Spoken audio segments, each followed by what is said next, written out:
Hi everybody. Thank you for joining us here at the Canyon City Public Library for another virtual story time.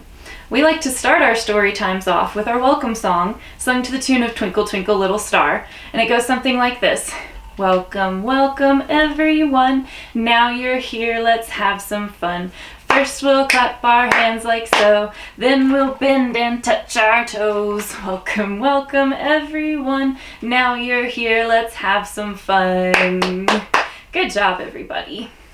Hopefully everybody has been enjoying our virtual story times. Just as a reminder, we are doing in-person story time Monday, Tuesday, and Thursday, all at 10:30. So come on in and see us at the Canyon City Public Library. Which brings us to our first book, We Will Rock Our Classmates. We Will Rock Our Classmates by Ryan T. Higgins and published by Disney Hyperion. Penelope was the only T-Rex in her school. Sometimes that made her stand out a little. And sometimes Penelope's classmates didn't see her at all. They just saw a dinosaur. Want to play cops and dinosaurs? You can be the dinosaur. Well, I was hoping to play dentist. Great! We'll be the dentists. You be the dinosaur. Have you been flossing? William Emoto's backpack is stuck in your teeth. Ha ha ha ha ha ha. Dinosaur or not, Penelope loved to play. She loved to read. Good night, tasty moose, all wrapped in bologna. Good night, tasty goose, with a side dish of pony. Ponies. And she loved to draw. Wait, I won't eat you. I didn't even have mustard. But the one thing Penelope loved to do more than anything else was to make music. She loved to sing, she loved to play guitar. Penelope loved to rock and roll. So when Mrs. Noodleman told the class about the school talent show, Penelope was excited. She was also nervous. She wanted to rock her classmates, but could she do it? Also, the sign-up sheet was right next to Walter the ferocious goldfish. Penelope took a deep breath. She had to do it. She tiptoed past Walter. Then she quickly wrote her name in with her bravest purple marker. Talent show sign-up sheet. Penelope for rock and roll. After school, Penelope shared the big news with her parents. And I'm gonna wear a pink tutu and big boots and spike my scales and look angry, but I'll actually be happy. And oh, it's gonna be so great. She hummed her favorite songs while brushing her teeth. She danced all the way to the bus. She even told her classmates about her favorite band, the Weevils. Best band ever. My dad used to go to all their concerts until he accidentally ate the drummer. At last, it was time for rehearsal. Can dinosaurs even play guitar? On stage, Penelope froze. She could not sing. She could not play guitar. She worried that dinosaurs could not rock and roll. Penelope was very quiet on the car ride home. She hardly ate anything for supper. Are you sure you don't want more, Penny Pie? You've only had 52 burgers. The next day at recess, Penelope sat alone on the bench. She would not play hopscotch. I'm a T-Rex, not a hopscotcher. She would not play duck, duck, goose. I'm not a duck, or another duck, or a goose. I'm a dinosaur.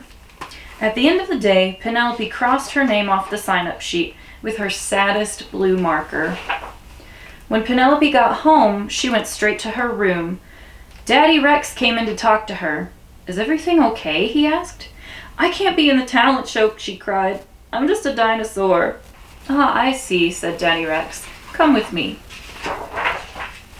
Take a look at this family photo album. This is your Uncle Frank. He was a figure skater. Oh, and here's your mom finishing her first marathon.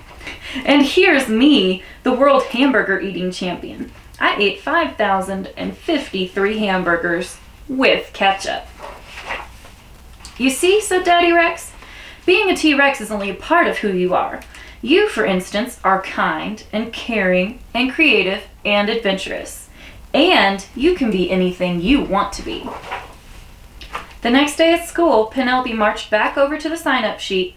She looked straight at Walter and almost lost her nerve. But Penelope's classmates had a different idea. "Can we play with you in your band? Please, Penelope?" And that gave her just enough courage. On the night of the show, Penelope was really excited and also really nervous. She peeked out from backstage to try and find her parents. When the curtains opened, William Emoto and his amazing animal sounds took the stage. Chirp, ooh, ooh, tweet, tweet, plop, huh. Mabel Hastings and her dancing pony went second. Tappity tap, tap, tap, tappity tap, tap, tap, tap. Then there was the Stegman Brothers synchronized swimming mimes act, followed by Martina Cortez and her dazzling card tricks. Your card was the 10 of hearts? No. Was it the elephant of spades? Finally, it was Penelope's turn. The lights on the stage were bright, but not as bright as Penelope. "We are Penelope and the Mustard Seeds." Penelope was a T-Rex. She was also kind and caring and creative and adventurous. Most of all, Penelope Rex was a rock star. Penelope and the Mustard Seeds came in second place, just behind Mabel Hastings and her dancing pony. That was okay with Penelope. She loved ponies. Ponies. We will rock our classmates. Hopefully everybody has been practicing good hygiene and staying healthy at home. We have a song that we like to sing during our story times. It's our hand washing song. It's sung to the tune of Frere Jacques, and it goes like this. Tops and bottoms, in between, rub them all together, nice and clean, nice and clean. Tops and bottoms, in between, rub them all together, nice and clean, nice and clean. Good job, everybody. Which brings us to our second book, Chrysanthemum. Chrysanthemum by Kevin Henkes and published by Green Willow Books. The day she was born was the happiest day in her parents' lives. "She's perfect," said her mother. "Absolutely," said her father. And she was. She was absolutely perfect. "Her name must be everything she is," said her mother. "Her name must be absolutely perfect," said her father. And it was. Chrysanthemum. Her parents named her Chrysanthemum. Chrysanthemum grew and grew and grew. And when she was old enough to appreciate it, Chrysanthemum loved her name. She loved the way it sounded when her mother woke her up. She loved the way it sounded when her father called her for dinner. And she loved the way it sounded when she whispered it to herself in the bathroom mirror. Chrysanthemum, chrysanthemum, chrysanthemum. Chrysanthemum loved the way her name looked when it was written with ink on an envelope. She loved the way it looked when it was written with icing on her birthday cake. And she loved the way it looked when she wrote it herself with her fat orange crayon. Chrysanthemum, chrysanthemum, chrysanthemum. Chrysanthemum thought her name was absolutely perfect. And then she started school. On the first day, Chrysanthemum wore her sunniest dress and her brightest smile. She ran all the way. "Hooray," said Chrysanthemum. "School!" But when Mrs. Chudd took roll call, everyone giggled upon hearing Chrysanthemum's name. "It's so long," said Joe. "It scarcely fits on your name tag," said Rita, pointing. "I'm named after my grandmother," said Victoria. "You're named after a flower." Chrysanthemum wilted. She did not think her name was absolutely perfect. She thought it was absolutely dreadful. The rest of the day was not much better.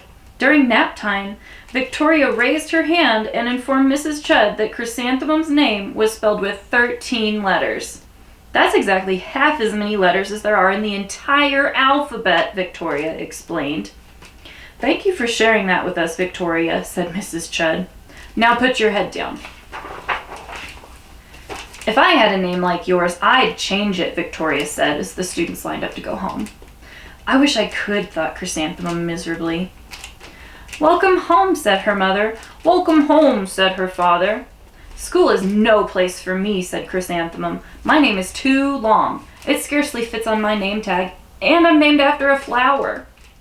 Oh, pish, said her mother. Your name is beautiful. And precious and priceless and fascinating and winsome, said her father. It's everything you are, said her mother. Absolutely perfect, said her father. Chrysanthemum felt much better after her favorite dinner, macaroni and cheese with ketchup, and an evening filled with hugs and kisses and parcheesi. That night, Chrysanthemum dreamed that her name was Jane. It was an extremely pleasant dream. The next morning, Chrysanthemum wore her most comfortable jumper. She walked to school as slowly as she could. She dragged her feet in the dirt. Chrysanthemum, chrysanthemum, chrysanthemum, she wrote. She even looks like a flower, said Victoria, as Chrysanthemum entered the playground. Let's pick her, said Rita, pointing. Let's smell her, said Joe. Chrysanthemum wilted. She did not think her name was absolutely perfect. She thought it was absolutely dreadful. The rest of the day was not much better. During nap time, Victoria raised her hand and said, A chrysanthemum is a flower. It lives in a garden with worms and other dirty things. Thank you for sharing that with us, Victoria, said Mrs. Chudd. Now put your head down. I just cannot believe your name, Victoria said as the students lined up to go home. Neither can I, thought Chrysanthemum miserably. Welcome home, said her mother. Welcome home, said her father. School is no place for me, said Chrysanthemum. They said I even look like a flower. They pretended to pick me and smell me. Oh, pish, said her mother. They're just jealous. And envious and begrudging and discontented and jaundiced, said her father. Who wouldn't be jealous of a name like yours, said her mother. After all, it's absolutely perfect, said her father. Chrysanthemum felt a trifle better after her favorite dessert, chocolate cake with buttercream frosting, and another evening filled with hugs and kisses and parcheesi. That night, Chrysanthemum dreamed that she really was a chrysanthemum. She sprouted leaves and petals. Victoria picked her and plucked the leaves and petals one by one until there was nothing left but a scrawny stem. It was the worst nightmare of Chrysanthemum's life. Chrysanthemum wore her outfit with 7 pockets the next morning. She loaded the pockets with her most prized possessions and her good luck charms. Chrysanthemum took the longest route possible to school. She stopped and stared at each and every flower. Chrysanthemum, chrysanthemum, chrysanthemum, the flowers seemed to say. That morning, the students were introduced to Mrs. Twinkle, the music teacher. Her voice was like something out of a dream, as was everything else about her. The students were speechless. They thought Mrs. Twinkle was an indescribable wonder. They went out of their way to make a nice impression. Mrs. Twinkle led the students in scales. Then she assigned roles for the class musical. Victoria was chosen as the dainty fairy queen. Rita was chosen as the spiffy butterfly princess. Joe was chosen as the all-important pixie messenger, and Chrysanthemum was chosen as a daisy. Chrysanthemum's a daisy, chrysanthemum's a daisy, Joe, Rita, and Victoria chanted, thinking it was wildly funny. Chrysanthemum wilted. She did not think her name was absolutely perfect. She thought it was absolutely dreadful.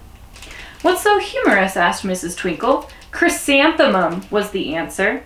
Her name is so long, said Joe. It scarcely fits on her name tag, said Rita, pointing. I'm named after my grandmother, said Victoria. She's named after a flower. My name is long, said Mrs. Twinkle. It is, said Joe. My name would scarcely fit on a name tag, said Mrs. Twinkle. It would, said Rita, pointing. And, said Mrs. Twinkle, I'm named after a flower too. You are? Said Victoria. Yes, said Mrs. Twinkle. My name is Delphinium. Delphinium Twinkle. And if my baby is a girl, I'm considering Chrysanthemum as a name. I think it's absolutely perfect. Chrysanthemum could scarcely believe her ears. She blushed, she beamed, she bloomed. Chrysanthemum, chrysanthemum, chrysanthemum. Joe, Rita, and Victoria looked at Chrysanthemum longingly. Call me Marigold, said Joe. I'm Carnation, said Rita, pointing. My name is Lily of the Valley, said Victoria. Chrysanthemum did not think her name was absolutely perfect. She knew it. Chrysanthemum. Thank you for joining us again for another virtual story time here at the Canyon City Public Library. We hope to see you again next week. Have a great day. Bye-bye.